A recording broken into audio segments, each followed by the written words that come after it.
আজকে ফেসবুকে দেখলাম লিঙ্ক পাঠানো যে শুধুমাত্র একটা হাদিস বলার কারণে, একটা হাদিসকে কেন্দ্র করে ক্লাসে হাদিস বলেছে, এই নমরুদের ইতিহাস, ইব্রাহিম আলাইহিস সালামের ইতিহাস বলেছে এবং একটা হাদিস বলেছে।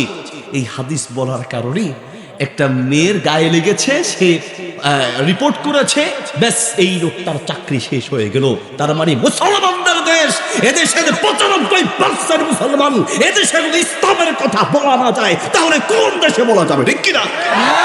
এটা সবচেয়ে বড় কারণ হলাম আমরা আছি খালি আমরা নিজেদের পিছনে। কথা বলে ঠিক কিনা? ফেসবুক খুললে এই হুজুরের বিরুদ্ধে, ওই হুজুরের বিরুদ্ধে, টুপি নিয়ে ঝগড়া, আপনার জুব্বা নিয়ে ঝগড়া, জামা নিয়ে ঝগড়া, এই নিয়ে ঝগড়া, সেই নিয়ে ঝগড়া। মানে মুসলমানের শত্রু হয়ে আছে। মুসলমান মারার জন্য এখন ইহুদি খ্রিস্টান লাগে না, আমরাই আমাদের শত্রু হয়ে আছি। অবস্থ ইমানের মর্যাদা আমরা বুঝতে পারি নাই। যদি সত্যিকার অর্থে ইমানের গুরুত্ব বুঝতে পারতাম, একজন মুসলমান জীবন দিতে রাজি হবে কিন্তু ঈমান দিতে রাজি হবে না।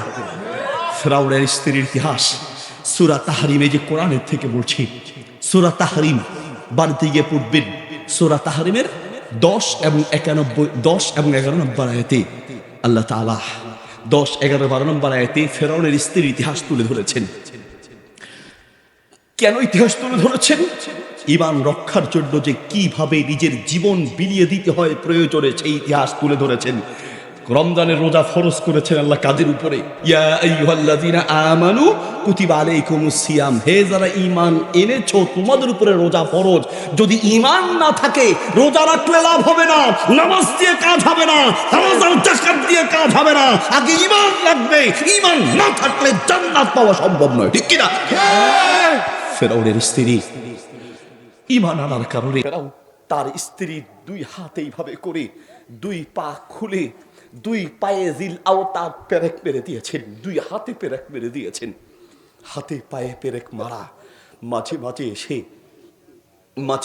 জিজ্ঞেস করে, আসিয়া বল তুই ফেরাউনকে রব মানিস কিনা? যদি ফেরাউনকে রব মানিস তো তোকে আবার রাজত্ব ফিরিয়ে দিব, আবার রানী বানাবো।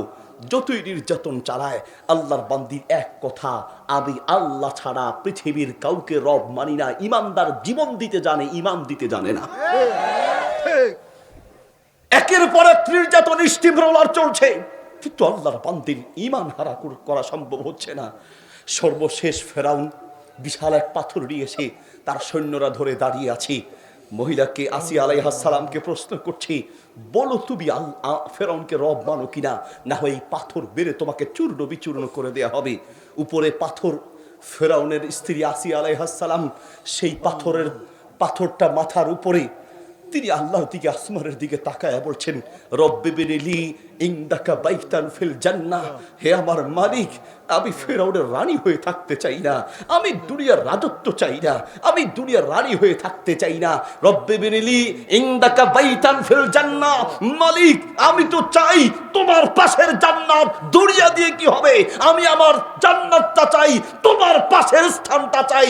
পাথর মেরে চূর্ণ বিচূর্ণ করা হয়েছে, শহীদ হয়েছেন, কিন্তু ঈমান দেন নাই। আল্লাহু আকবার।